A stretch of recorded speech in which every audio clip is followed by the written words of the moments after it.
Hvad fanden er det med dig, Karl? Jeg tror ikke, jeg har set dig smile, mand.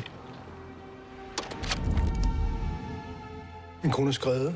Min makker er død, og min bedste ven, han er blevet lam. Jeg har ikke så meget at smile af. Så hvad fanden gjorde det der for? Fordi det er det eneste, jeg kan. Jeg kan ikke sende dig tilbage til drabsafdelingen.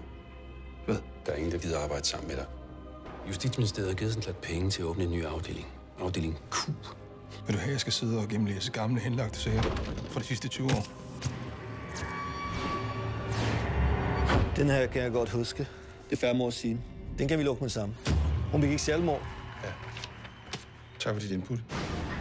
Vil du slæve din hjerneskadede lillebror ombord på en færge, hvis du havde tænkt dig at hoppe ud?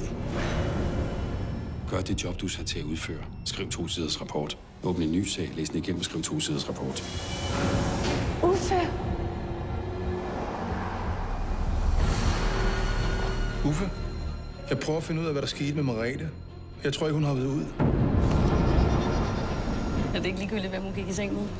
Ikke hvis han slog hende ihjel. I er suspenderet begge to. Jeg bliver nødt til at fortsætte. Jeg bliver nødt til at vide, hvad der skete med hende.